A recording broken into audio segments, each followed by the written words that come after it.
You're listening to the Podcast Detroit Network. Visit www.podcastdetroit.com for more information. Welcome to the Make Meaning Podcast.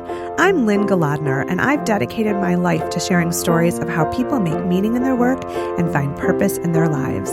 On this podcast, we're going to talk about some of the great ideas and activities people do every day to make the world a better place and provide inspiration for others. So much of the meaning we find comes from interacting with great people, developing relationships that are mutually beneficial, and doing work that inspires everyone. I hope you'll be inspired by the people you meet here. We all need to find a way to make meaning in the mundane. Welcome back to the Make Meaning Podcast. I have today Crosby Noricks, the founder of PR Couture, which is the industry-leading platform for fashion and lifestyle communicators. She's also a brand strategist and business coach. Known as the fashion publicist's most powerful accessory by the San Diego Union-Tribune, Crosby was named one of the top 50 game changers in PR by PR News and is also known as a top marketing innovator by iMediaConnection. Over the last decade, Crosby has served as a mentor to hundreds of PR and marketing practitioners, and she has a global education workshop and self-enrichment series for aspiring professionals. Welcome to the Make Meaning Podcast, Crosby. Thank you so much for having me. I'm so excited to be here. Me too. I'm so glad to connect with you. And as I said before we went on the air, I have been a fan of PR Couture for a long time. I read it, even though I'm not in fashion PR per se. I do much more nonprofit and more, sort of professional clients and that kind of thing. But I just love it. I love the style. I love the brand appeal. I love the savvy that you have in your content. So I wanted to hear a little bit about, how did you get into PR in the first place? Absolutely. I didn't discover PR until a little bit later in the game. It was actually in graduate school for communication, where I had to take a PR class as part of the program. And because my undergrad hadn't offered anything related to PR or marketing, I had to take an undergraduate course. Okay. And it was really in that PR course where one of our assignments was to do a strategic plan that I sort of discovered what a great mix PR is of so many of the things that I really enjoy doing. It was strategic, it was creative, it was solving a problem, and I really loved that whole process. And that was really the beginning. And so I turned my attention to, how could this become a potential career opportunity for me? And in doing that, kind of put my lifelong sort of fashion lifestyle lens to it, and got very interested in what public relations looks like for fashion brands. And that was really the beginning. I love it. It's really interesting to me because I started as a journalist, and I'm quite a bit older than you here in Detroit. And I was in journalism for a long time. And then as things were changing, I pivoted, and I sort of felt like, oh no, I'm crossing over to the dark side because there's this love-hate relationship between journalism and PR. Yeah. I actually love PR. I feel like I still get to write and tell these great stories, and I can sell them to everybody because they can all take them. Whereas when I was a writer, one outlet could take my story and that was it for copyright issues, and so there's so much possibility in PR. And yet I find that when I talk with general people who aren't in the communications field, they just don't know what it is, and I do believe everybody needs PR, no matter what they do. Everybody needs a little PR at some point in their life. So, I feel like, how do we make PR accessible and digestible for the greater public? How do we explain to them what it is that we do and why it's so important, Yeah, I don't know if it's a lifelong struggle, but it's certainly, it's confusing for people, and it's increasingly more confusing. I think even within the industry, we can get a little bit confused. Sure. Because we've had to evolve to kind of stay in the game, and the game has really changed a lot in the last, decade, last 5 years even. Sure. So, I like to think of it as, if you built the most amazing thing in the entire world, and nobody knew that it existed, you wouldn't be able to get very far, right. Whether it was the, cure for a particular disease, or you had invented, I don't know, a stiletto that you could wear for 14 hours and it wouldn't kill your feet. If nobody knows the great things that you are doing or that a company's doing, they're not going to be able to get very far. Sure. And so public relations at its core is just figuring out who are the people that care about the thing that we made or that we built or that we offer. Mm-hmm. And how can we best connect them to the aspects of, the company or brand that are going to be most relevant and interesting to them?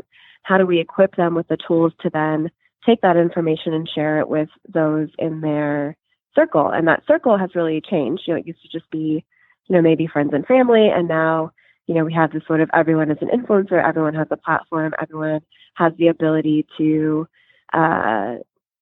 share on a much grander and global scale. So it's changed, the way in which we do that. But fundamentally, it's just, for me, it's about, finding places of natural connection and trying to figure out what are the ways that we can be, a solution, a place of joy or entertainment. Where are those opportunities and what are the stories that are going to help us do that? And what are the now platforms that are most appropriate for those particular stories? I love it. I'm going to quote you. I think that's a great way to describe it. So tell me a little bit and tell our listeners about PR Couture, explain to them what it is and how it came to be and how they can get involved. Definitely. So, in the beginning, it was sort of my version. Fashion blogging had really started, and I was loving the opportunity to connect with young women from all over the country and the world. It was this wonderful sort of time where we were all discovering one another. And, from my perspective, I've always been interested in the why behind all of the things. And so I'm always interested in why we choose to wear what we wear. And so I decided to take a bit of a different take on the idea of a fashion blog because I was more interested in kind of going behind the scenes and talking to the decision makers who were putting together the messaging and the campaigns that were ultimately making, fashion blogger A versus B, really identify and align and want to promote, share information about a particular label. Mm-hmm. So that was really the beginning. Mm-hmm. Over the years, it has really evolved into what I think of more now as almost like a trade organization without the sort of official bits. So Sure. we try to support professionals as well as, designers and brands, anyone with sort of a vested interest in PR and marketing from a professional Mm-hmm. perspective and really help them from kind of beginning. So like maybe first internship through to maybe starting your own agency. Sure. To really be a resource of not just information. I mean, we have now been around for a while, so we have 2,000 plus articles of really great, mostly evergreen content, Mm-hmm. That teaches the ins and outs, strategy, tips, tricks, etc. Mm-hmm. Mm-hmm. But really about, I think, also creating a sense of community and accessibility. Sure. Public relations and fashion, like the fashion industry in general, does not have the reputation for being the most warm, cuddly, fuzzy of welcoming places. You think? And yeah, so, and that was my experience kind of trying to break into the industry. And I just didn't want anyone else to have that experience. And for whatever reason, sort of took it upon myself to be the accessible one. And so, all of our programs and, opportunities to, like our award program is a really great recognition opportunity for an industry that doesn't really get recognized very much. Sure. Our PRISM course is really about equipping young professionals with some of the industry-specific tools that are just not getting taught Sure. in PR classes. And Mm-hmm. I experience that up close and personal now as an educator who actually teaches now a fashion public relations course, has taught a personal branding course. So I get to spend time with college students and really understand a little bit more about what they're learning in school. And then also on the reverse, hear directly from agency owners and brands in terms of what they're really looking for. And so kind of try to be the kind of go-between wherever possible, just being that like leg up to make that connection, share that resource, create that additional momentum so that somebody can take the next step to more confidently create the career that they want. I love it. So yeah, you're teaching now as a lecturer at California State University, San Marcos, and San Diego State University, right? Yeah. So what kinds of courses are you teaching, and how do you find time for all of this? You're juggling so many balls right now. Yes. So there is a lot going on. But I think, so the fashion public relations course, it's actually a 1-credit course. I teach it once a year. Okay. So it's over the course of 4 Saturdays. Oh, cool. And at that point, I've taught that now a handful enough where I can kind of come in, teach it, bring in some friends of mine as great guest speakers. And, within 6 to 8 weeks, we've kind of wrapped that course. Cool. The personal branding course that I teach at San Marcos, again, it's a 2-credit course as opposed to a 3 or 4 credit. So it's just 1 day a week. And that one was tough to kind of put together. I was given it kind of last minute. Had to sort of build the class as I went. But again, now that the class is built, it's just a matter of kind of refining it. Yeah. So when you say personal branding, I think our listeners would love to hear some of your words of wisdom about, how do you develop a personal brand? It might be something that people haven't considered. They're just sort of doing what they do, but maybe there's not a purpose or an agenda or a vision. So what is personal branding all about? Yeah, such a good question, such a good kind of summary of kind of what's going on in our time right now, where we now as individuals and professionals have this almost added piece of the professional puzzle, which is, now it's not just about the cover letter and the resume. There's this whole other place that can be fun and creative, but can also feel kind of overwhelming. Sure. I've learned that personal branding is really almost like the wrapping paper for personal discovery. So a lot of what we end up doing in our class is going through exercises that allow us to get more and more clarity on who we are, how we want to show up, what is our great contribution, what is our why, and what makes us unique, and really figuring out ways to turn the dial up on what's going to help us to stand out. And the great thing is that it's often the things that we think are, that might make us weird or, a little apart from the norm, that are the very things that we latch onto about one another. So, Sure. I tell stories about how, earlier in my career, talking about how I used to rescue kittens and my Gilmore Girls obsession. Those were the places where somebody would jump in and start a conversation with me, around a particular interest. Right. And from there, the curiosity is sparked. And once you have someone's curiosity, they're naturally going to want to learn a little bit more about you. And if they feel that, that relationship starting to grow, it's kind of natural human nature to want to help out those that you like and enjoy and care about. And so, it's often those conversations that have, nothing to do about, business or, even when I was running the social media department for an agency and, running Twitter on behalf of a bunch of different brands, it was any time that I was able to be a little bit personal and share a story that was, aligned with the brand, but, about something that had happened to me. That's really where I started to see the engagement. And then from there, they might click the bio or, ask some specific questions about products or services. So what I try to do in the personal branding work is just, is to create enough time for self-inquiry and to really create, specific exercises and thought work that help somebody to get really clear on kind of what are the pieces of their own personal brand. And then we work on how we actually bring those to life. That's awesome. Both online and offline. I wish I could audit the course. I really do. It sounds fantastic. I kind of wish I could take it I could switch gears and just be a student and spend that time. That's really cool. Yeah, it's a really fun field. That's very cool. One of the things that I've loved about public relations and learning more about it over the years is this definition of PR as relationships with key publics. And I think those relationships are so important. And it's a factor we don't look at in our careers, in how we succeed in business, that relationships are at the core of everything we do. So I wonder what you might have to share with our listeners about, making those relationships in so many ways, digitally, in person, in print, things like that, but also how they might go about finding the right people to make relationships with to find that purpose for them.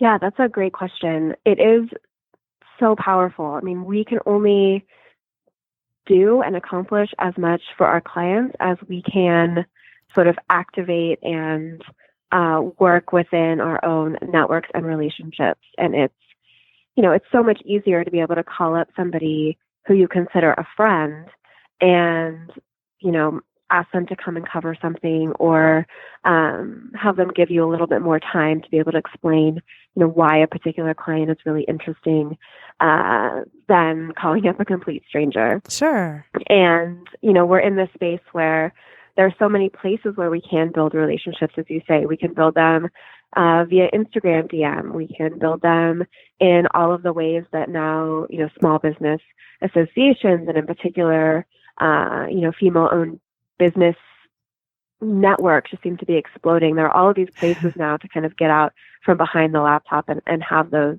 opportunities for relationship. Yeah. And there are a lot of strategies, I think, here, but fundamentally, what I've learned is that when you meet somebody for the first time, or when you're trying to build a relationship and you just feel like you're banging your head against the wall and the relationship isn't going anywhere, it's time to really let that one go, and instead to focus on the places in your life and the people in your life that are consistently showing up and that are excited that you're there. Yeah. Years ago, I was in New York, and it was maybe my first or second time, and I had set up so many meetings because being in San Diego, a lot of the people that I work with and a lot of our partners are all in New York because it's fashion PR. That's where they are. So I would go, I set up these crazy, just days of meetings to finally meet all these people in person. Sure. And this was me also as an introvert. So this was very exhausting, both figuring out the city and then also just sort of having to be on over and over and over again. But also so fun to finally, build these relationships in person. But there were a couple of appointments that I would go to, and I would show up so excited. And it was just kind of, it's a little lackluster. A couple of them, they passed me along to an assistant. I was left waiting in conference lines or conference rooms for a period of time. And I remember thinking, this doesn't feel good. I don't like this. Yeah. I'm meeting with a ton of people. And for some of those people, it was jump up and down. There were gifts. There were big hugs. It was so fun. Yeah. And all we could, we couldn't even stop talking about all of the things that we wanted to do together and getting to know each other. And then there was this very distinct other version where I was just alone in a conference room, feeling not very, feeling like I wasn't really a priority on anybody's, list that day, Sure. which is totally fine. But I think about that a lot because we can spend all this time wanting to get the quote unquote right people, or to wanting to get in with a particular group. And I think that looking for the places where, it's jump up and down excitement and putting your focus there, Sure. as opposed to continuing to kind of climb. And I'm sure there's probably a really great quote to this effect, but, not kind of scaling the wall and pounding your head against the door that's not going to open, Sure. that isn't excited that you're outside. So for me, I've really invested in the relationships where I feel like I'm just that natural mutual interest and excitement about one another. And that has meant, business-wise, I focused on building relationships with agencies that are excited to build a relationship with PR Couture and with me, as opposed to necessarily going after, I don't know, maybe a much bigger agency that just doesn't have the same need and or interest in what we're creating and what we're doing. Yeah. And I'm just letting that go has been really useful for me, and something that I still kind of focus on, where happens in friendships too, sometimes where you're just trying to be friends with somebody and it's just not happening. Right. You're the one who's calling. Realize that that's a thing. Yes. Yeah. And and to focus on the people who are excited. It's funny. I have 4 teenage kids actually, and they're a couple of them are getting into the whole dating sphere. And I've been telling them, and of course they just discount everything I say, but I'm like, when it's meant to be, it just sort of works. It just sort of flows. There's no playing games. There's no, what does he mean by this? What does she mean by that? Does he like me? Does he not like me? Right. Yeah. And it's funny because my daughter especially is like, no, this is how it is. I'm like, really, it's not. And, it's better when it's not because it's just very clear, and I think it's like that in every asset of life. When you're buying a house, the one that's meant to be yours, it just works, and if there's all kinds of basement foundational problems, which you don't have in California, but we do here in Michigan, then it's just not for you. You know what I mean? So I think you're right that you can't force it. You just have to go with what works, where the excitement is, like you said, Yeah. And I think, on the other side, another value that we have at PR Couture is to lead with generosity. So, I'm all about definitely investing in relationships and friendships, even if you don't know where they're going to go. And, being the one who says, yeah, sure, let's get coffee. Let's, take this offline. Let's hop on a phone call. Let's, see what's here. And doing anything in my power to, whether it's, again, like connecting them with somebody. I think that's like a very like publicist thing to do. We're like natural connectors. We love saying like, oh, you've got to talk to, you talk to me. And I'm like, you have to talk to these 7 other people. It's true. And I love doing that. And seeing, then people work together, people get hired. It's amazing. Yes. So there is an element where, I'm not necessarily just sitting there being like, you have to come to me. But I think it is, relationships are, they're a give and take, and they're built over time. And so you can't just, jump into a relationship without, spending time, both investing of yourself and also allowing that person to invest in you. I think sometimes receiving can be more challenging, especially if you're like a natural connector giver, which tends to be this, kind of PR type. Yeah. But yeah, those are kind of considerations that have really changed. I think the way that I approach relationships and the way that I think about the people that are, in my circle. And it's just been really helpful. I think I spent a lot of time in both dating and in relationship, in the professional sense, like, trying to make things work that just were not working when I could have shifted my attention to places where there was a little bit more ease and movement. Yeah, where it's meant to be. Absolutely. Well, I could continue talking with you all day, but I have to wrap it up. And I want to thank you so much for sharing your wisdom and your energy with the Make Meaning podcast. And I wish you all the best. I'm going to be watching you on PR Couture. I love it. So thank you for being here. Amazing. Yes. Thank you so much. Best of luck with the podcast and Happy New Year. Thanks. You too. Okay. Bye. Thanks for listening to the Make Meaning podcast. I'm Lynn Galadner, and I've really enjoyed being here with you today. You can find the Make Meaning podcast wherever you listen to your favorite podcasts, and I'd love it if you'd share our great conversations with all your people so we can add meaning wherever we go and whatever we do.